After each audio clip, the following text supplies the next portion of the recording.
Je veux vous montrer une vidéo de femmes entraînées dans les centres de résistance. Oui, ce sont des femmes maintenant. Oui, avant il y avait, disons, des noirs, des blancs, puis, disons, les antifas, soi-disant antifascistes, puis maintenant ils ont rassemblé une armée de lesbiennes célibataires, de femmes sans emploi, et ils les lancent contre Trump et les Trumpistes. Coupe le moteur, non. Sous-titres par Dima Torzok. Sors de la voiture. Non, descends de la voiture. De la voiture. 299 a failli te renverser. Sors.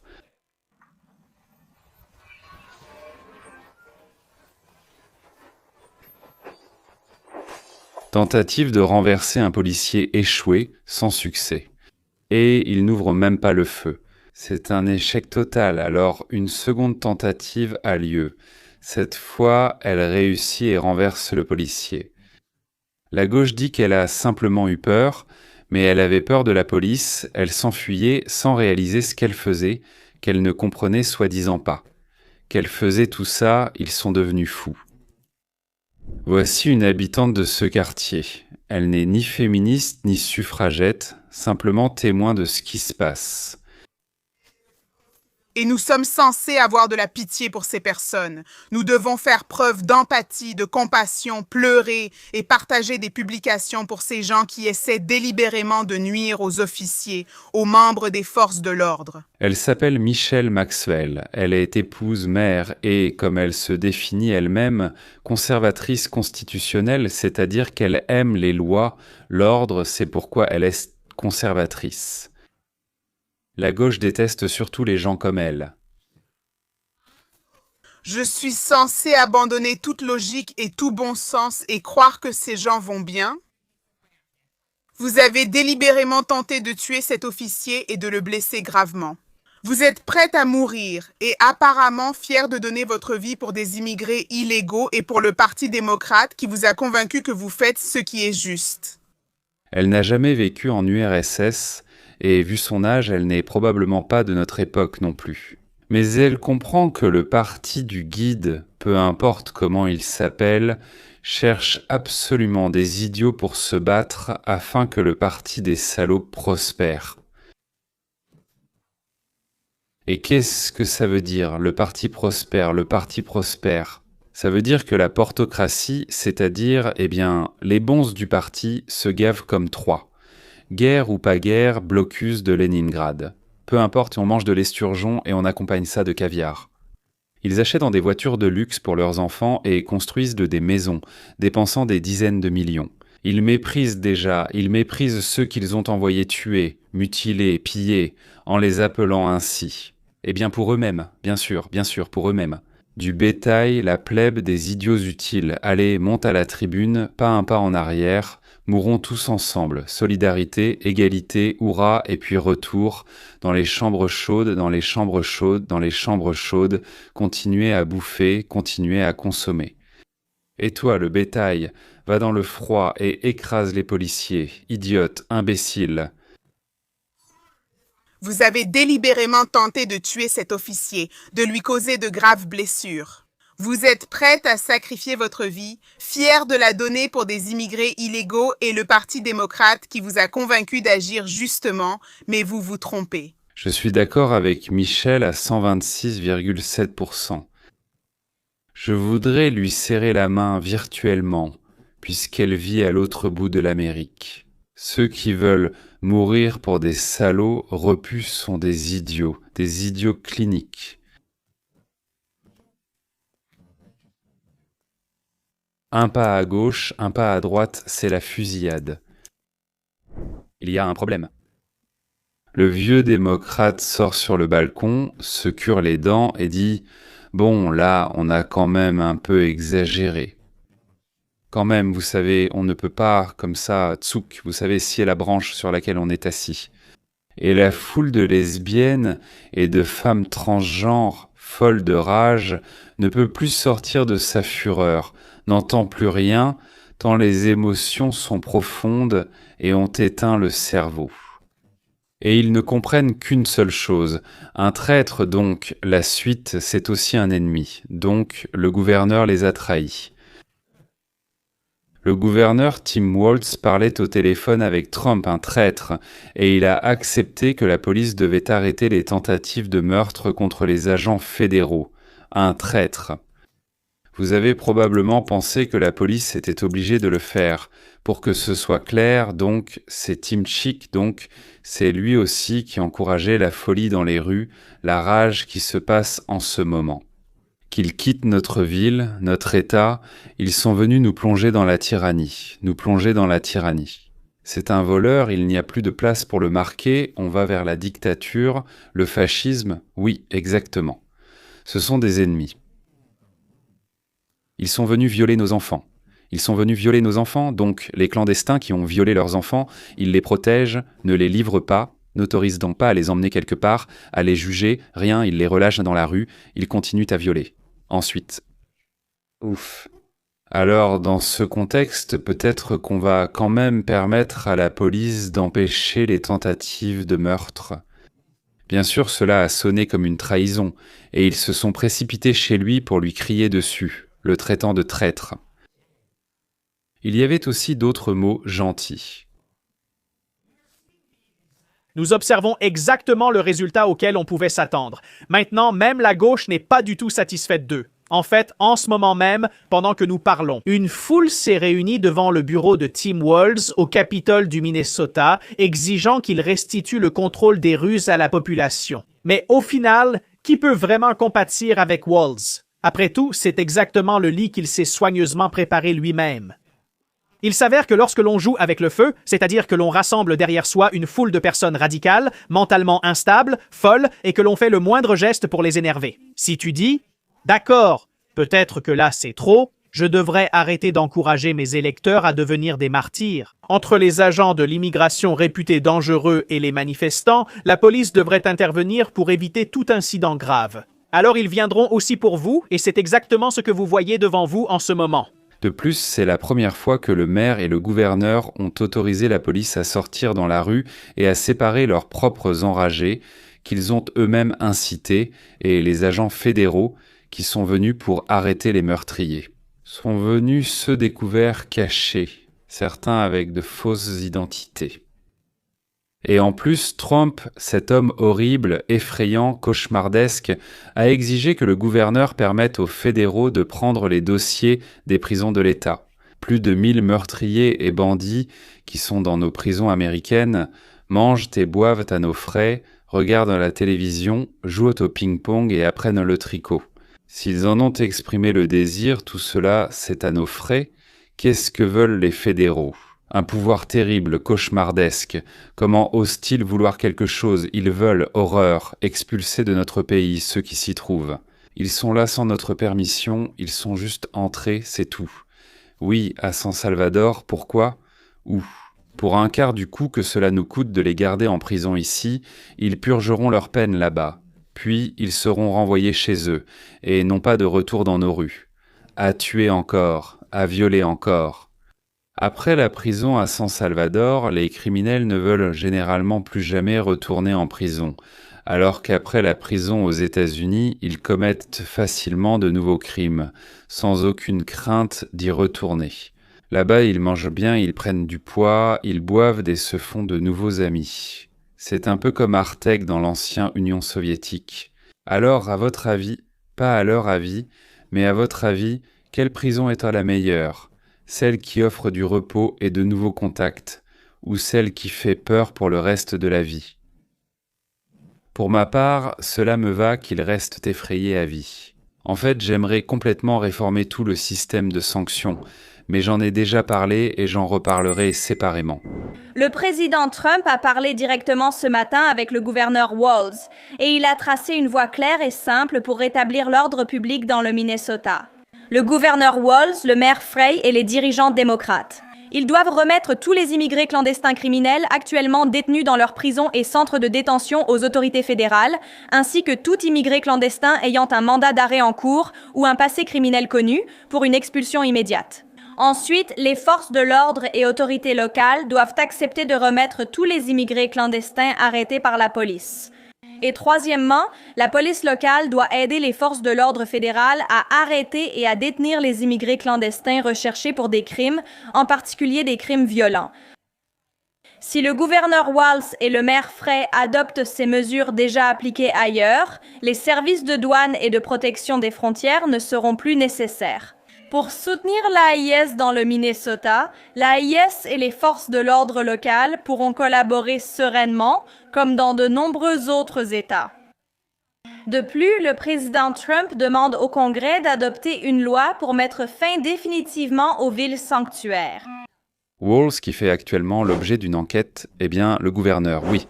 Donc, pour avoir couvert des détournements de fonds à grande échelle, si on traduit cela en russe. Oui, il essaie de montrer à Trump que sans lui, rien ne sera résolu, mais qu'avec lui, tout s'arrangera. Mais sa garde rapprochée, des lesbiennes et des transgenres devenus fous, ne veulent pas se calmer. Ils ont senti l'odeur du sang et sont ivres de leur propre pouvoir et de leur impunité. Les mercenaires du Parti démocrate. James O'Keefe est bien l'un des journalistes les plus efficaces des États-Unis. Il infiltre constamment des organisations de gauche, des islamistes, des cartels, des fascistes et publie sans cesse des documents absolument incroyables qui finissent par être enquêtés par la police, le FBI et ainsi de suite. Megyn Kelly, vous vous souvenez d'elle, n'est-ce pas, a invité James pour une interview et donc il est allé dans le Minnesota, à Minneapolis, Minnesota. L'interview de Kelly avec lui était meilleure que celle avec Poutine. Nous avons garé la voiture et sommes sortis dans la foule avec nos propres personnes sous couverture. Mais qu'est-ce qui m'a frappé à ce moment précis, quand j'ai garé ma voiture et que je suis sorti? Il faisait moins 12 degrés dehors, donc chaque centimètre de peau était complètement couvert. Il était tout simplement impossible de te reconnaître. Et tout de suite, 5 femmes blanches ont commencé à m'interroger, cherchant à savoir qui j'étais et quelle était mon identité. Je n'avais jamais rien vécu de tel dans ma vie auparavant. Je leur ai dit que j'étais de la presse, mais elles semblaient prêtes à m'arrêter si je ne montrais pas une pièce d'identité. Alors j'ai expliqué, James, pardon, vous avez partagé des vidéos exclusives sur votre site. Nous en diffuserons pendant votre récit. À un moment, je pense que c'est de ça que vous parlez. On vous demande de montrer votre carte de presse dans le secteur 9 à la voici. Allez, marche sur ce téléphone. Je vais te montrer, c'est nous. Voilà la presse. Si c'est vrai, donne-lui. Oui, je ne le porte pas. Non, il est juste ici. Non, rendez-le, ces gars ne sont pas journalistes. J'ai vérifié OK Média, ils ne viennent pas du Portugal. Aucun n'agit politiquement. Des idiots, allez. James. Nous allons raconter l'histoire dans le désordre. Que s'est-il passé? Ils ont crié honte, honte, honte. Et eux, je veux dire, encore une fois, ce n'est même pas encore une zone autonome. Je suis à environ 1 mile de la fusillade. Ils nous ont suivis jusqu'à notre voiture. Ils ont commencé à nous lancer des objets.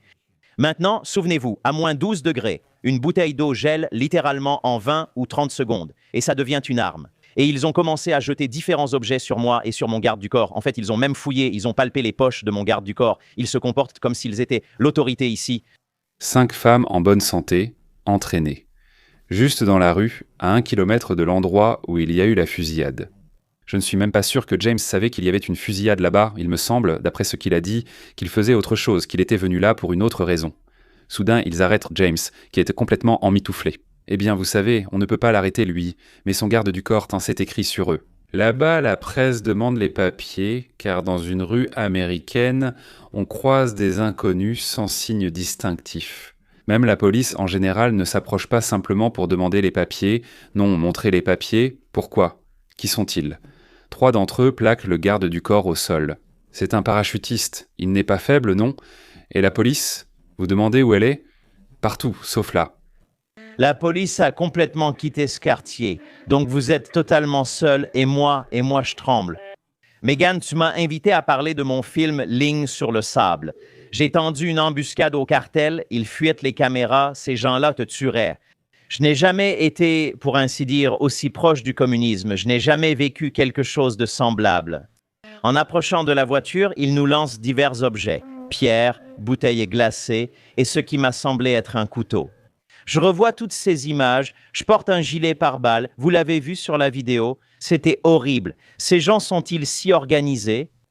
Chaque voiture, Gardez cette idée d'organisation, j'y reviendrai. Montrons aux téléspectateurs ce que vous avez vécu. Écoutons les images 10A et 10B. La foule suit James. On voit qu'un projectile l'a touché dans le dos. honte.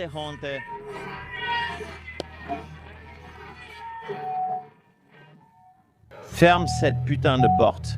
Ferme ces putains de portes.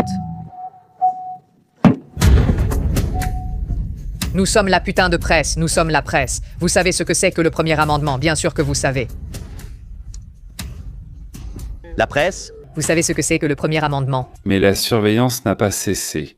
Au coin de la rue, là où ils ne laisseront pas les étrangers s'approcher, là où ils ne veulent or pas que des étrangers s'approchent.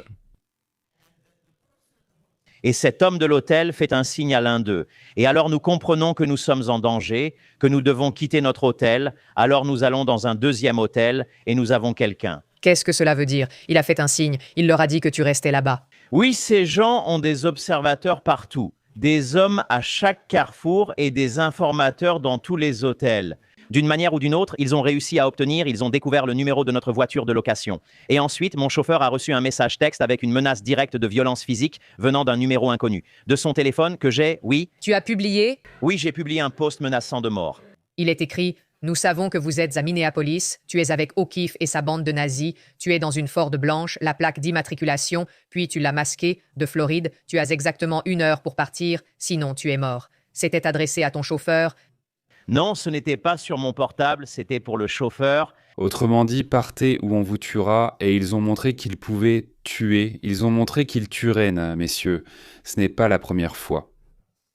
Il y a une organisation, des moyens, du chaud, du froid, peut-être du désir. C'est du fascisme pur et simple, les années 30 à Munich, l'ascension du nazisme au pouvoir. Ou peut-être, Ne devrait-on pas les éviter? Et maintenant, dites-moi, peut-on reculer? Peut-on leur donner notre pays? Peut-on leur confier l'avenir de nos enfants? Je ne sais pas qui a loué la voiture. Evir m'a contacté. Je pense que le procureur général des États-Unis m'a écrit en privé. Bondi m'a écrit en privé ce matin. Nous essayons de voir si nous pouvons le retrouver, mais ce n'était pas sur mon portable, c'était sur le chauffeur. Je suis sûr que leur vie était en danger. Voici ce qu'ils nous promettent.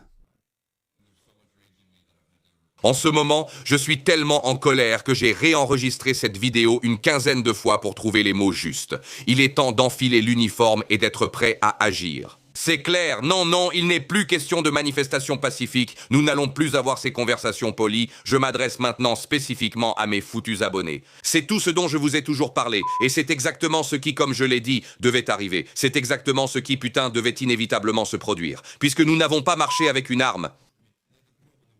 Désolé, bienvenue en Amérique 2026.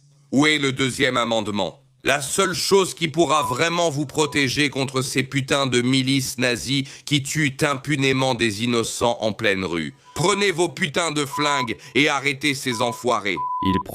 Il suggère carrément de tuer des agents du Bureau fédéral de l'immigration, ainsi que des membres de la garde nationale et aussi de la police municipale. Et il est tout à fait sérieux. Vous comprenez à quel point les démocrates ont secoué le pays, à quel degré de haine ils l'ont amené. Oui, bien sûr, ces gens-là, ils ne sont pas normaux. Dès le départ, je comprends que ce n'est même pas qu'ils sont normaux. Ils sont à la limite, oui, mais il leur faut juste que quelqu'un leur donne une petite poussée pour dérailler. Mais en ce moment, ils subissent une pression, on dit que tout le monde va être arrêté, emprisonné, envoyé en Sibérie ou au Groenland, je ne sais pas. Eh bien, naturellement, en dehors des fous, il y a ceux qui travaillent pour une bonne récompense, les fous s'entraînent, ce n'est pas 1 000 $ par semaine. Oui, ce sont des entraînements sérieux, ils sont équipés.